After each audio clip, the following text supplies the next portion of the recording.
সম্পূর্ণ আলাদা ধরনের দারুণ একটা রেসিপি নিয়ে হাজির হয়ে গেছি। এই রেসিপিটা কিন্তু গরম গরম ভাত, রুটি, লুচি, পরোটার সঙ্গে খেতে কিন্তু ভীষণই ভালো লাগে।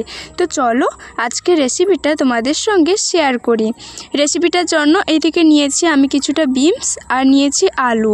বিনসগুলোকে লম্বা লম্বা সাইজ করে কেটেছি আর আলুগুলোকেও ঠিক লম্বা লম্বা করে কেটেছি, কিন্তু একটু মোটা রেখেছি। এই সবগুলোকে খুব ভালোভাবে জলে পরিষ্কার করে ধুয়ে নিতে হবে। ব্যাস, এইদিকে একটা কড়াইতে দিয়ে দাও সর্ষের তেল, দিয়ে দাও 1 চামচ গোটা জিরেটাকে তেলের মধ্যে খুব ভালোভাবে একটু ভেজে নিয়ে এইবার দিয়ে দিচ্ছি 1 চামচ আদা বাটা। আদাটা তোমরা চাইলে গ্রেটারে গ্রেট করেও এখানে নিয়ে নিতে পারো। এইবার ততক্ষণ ভেজে নাও যতক্ষণ না আদার কাঁচা গন্ধ যায়। এই পর্যায়ে দিয়ে দাও 1 চামচ রসুন বাটা। এইবার আদা রসুনটাকে প্রায় 2 থেকে 3 মিনিট মতো তেলের মধ্যে মিডিয়াম আঁচে ভেজে নিয়ে এইবার অ্যাড করে দিতে হবে 2টো মিডিয়াম সাইজের কেটে রাখা পেঁয়াজটা দিয়ে অবশ্যই মিডিয়াম আঁচ করে একটু ভেজে নেওয়ার পর এইবার অ্যাড করে দাও 2টো মিডিয়াম সাইজের কেটে রাখা টমেটোগুলো দিয়ে একটু নাড়াচাড়া করে নিতে হবে। আর অবশ্যই টমেটোগুলোকে কিউব আকারে কেটে নিতে হবে। এইবার এখানে দিয়ে দিচ্ছি লবণ, যাতে টমেটোটা খুব তাড়াতাড়ি গলে যায় আর মশলাটাও নিচ থেকে ধরে যাওয়ার ভয় থাকে না। তাই অল্প পরিমাণ লবণ দিয়ে কিন্তু এটা মিডিয়াম আঁচে নাড়াচাড়া করে নিচ্ছি। পুরো 3 মিনিট বাদে ফিরে এলাম আর টমেটো কিন্তু পুরোপুরি সফট হয়ে গেছে। দেখো কিভাবে টমেটো গলে গিয়েছে। এইবার দিয়ে দিচ্ছি আমি কেটে রাখা আলুগুলো কিন্তু আমি দেওয়ার সময় অবশ্যই আঁচটা লো করে রেখেছিলাম। এখন মিডিয়াম আঁচ করে সব কিছু মশলার সঙ্গে খুব ভালোভাবে নাড়াচাড়া করে মিশিয়ে নিতে হবে। মেশানো হয়ে গেলে এইবার দিয়ে দাও এখানে বিনসগুলো দিয়ে মিডিয়াম আঁচ করে আবারও নাড়াচাড়া করে মশলার সঙ্গে খুব ভালোভাবে কষিয়ে নিতে হবে। আর কষানোর আগে অবশ্যই এখানে ঢাকনা দিয়ে দিতে হবে। পুরোপুরি 2 থেকে 3 মিনিট বাদে ফিরে এলাম। ঢাকনাটা খুলে নিয়েছি আর কতটা জল বেরিয়েছে। এখানে কিন্তু আমি এক্সট্রা কোনো রকম জল ব্যবহার করিনি। আবারও ঢাকনা দিয়ে দিচ্ছি। কিছুক্ষণ বাদে আবারও ঢাকনাটা খুলে নিয়েছি।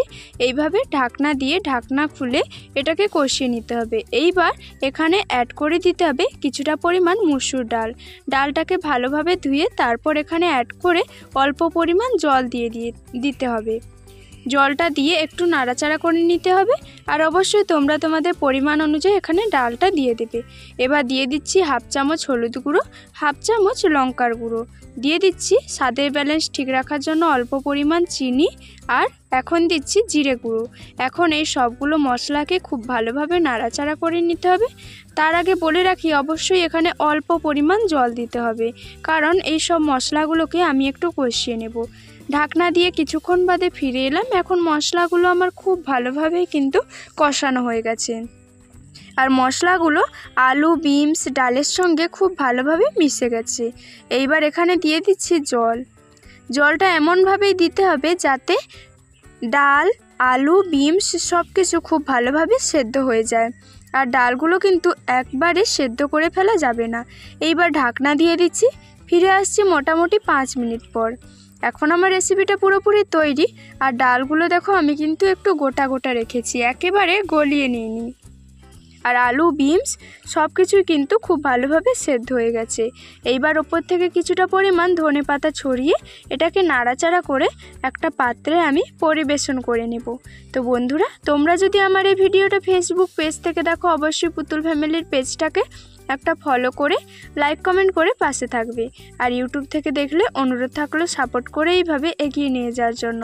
ভিডিওটা ভালো লাগলে অবশ্যই একটা লাইক করতে হবে আর কমেন্টে জানাবে কেমন লেগেছে আজকের ভিডিওটা এই পর্যন্ত। এখনকার মতো বিদায় নিচ্ছি। ভালো থাকবে, সুস্থ থাকবে।